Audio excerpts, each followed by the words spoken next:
Moi en fait je suis d'origine française, donc j'ai vécu en France toute ma vie. Du côté de mon père en fait j'ai des origines algériennes.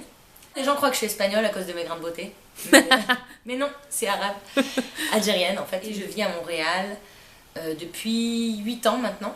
En fait je suis venue pour étudier la musique à l'université de Montréal. J'ai vraiment eu un coup de cœur pour le Québec et pour Montréal, cette ville-là, parce que justement je trouve ça vraiment chouette qu'il y ait plein de nationalités, de gens différents. Moi j'ai toujours aimé les gens. Je trouve ça vraiment chouette en fait, cette diversité qu'il y a ici, de pouvoir rencontrer des gens de toutes les cultures. Ça crée une richesse culturelle. Les mélanges, c'est ça qui est le plus beau. Comme un enfant métis, là, je trouve qu'il n'y a rien de plus beau qu'un petit enfant métis. Ça me rejoignait beaucoup parce que ça touchait justement à toutes les choses auxquelles je m'intéressais, c'est-à-dire à la fois le mouvement, parce que j'ai fait pas mal de danse en fait. J'ai toujours aimé travailler avec beaucoup de monde, avec des groupes. C'est vraiment comme une discipline qui peut toucher tout le monde. Je peux faire de la musique avec n'importe qui que je croise dans la rue, puis lui apprendre une chanson, puis on chante ensemble, puis voilà. Puis il y a un moment, il y a quelque chose qui s'est créé, puis je trouve ça vraiment magique. Quand j'ai découvert la direction de chœur, pour moi ça rejoignait tout ça. Ça rejoignait à la fois étudier des pièces de partout dans le monde entier. Il y a beaucoup de travail de diction, de prononciation. Là je fais chanter les gens, puis je trouve ça encore plus gratifiant de pouvoir recevoir tout ça.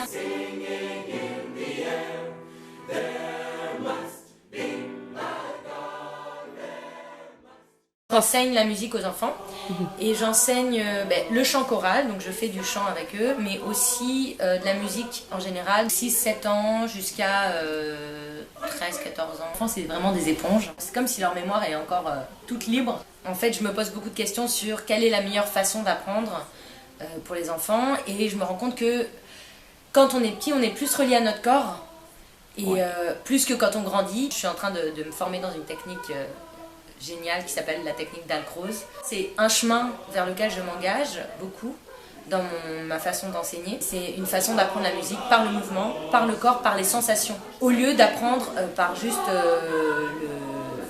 l'intellect et puis écouter une dictée musicale puis réécrire. Quand on fait de l'art, déjà on est dans le moment présent. Quand on fait de l'art, on partage des choses qui font du bien, tout simplement, qui créent un lien, en fait, un lien social. Il se passe quelque chose, on a comme un échange de regards qui se passe au moment où on est ensemble dans un rythme. Et ça, c'est des choses qui sont tellement... qui valent tout l'or du monde, quoi, pour moi. Enfin, il n'y a besoin d'aucun mot, alors qu'on se comprend complètement. C'est magique, en fait. Ça permet de développer notre empathie. C'est quelque chose de quoi le monde a vraiment besoin en ce moment, je pense, d'empathie, de compréhension des autres êtres humains. De faire de la musique, de faire de l'art, ça naturellement, on va s'ouvrir au reste du monde, du coup, à faire une meilleure société, un meilleur monde. Exactement. Puis un sens, à donner un sens à pourquoi on est là.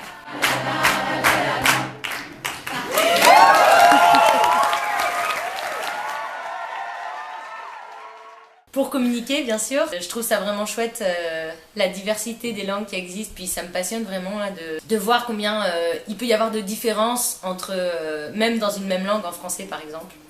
Là, ici au Québec, on parle québécois, le français avec un accent québécois. Ah, vous savez comment vous dites ce mot-là, et puis c'est quoi cet accent? Ça intrigue parce que c'est différent. Les humains sont curieux de nature. Je trouve ça difficile d'arriver à bien faire un accent. L'accent québécois, j'y arrive pas encore du tout.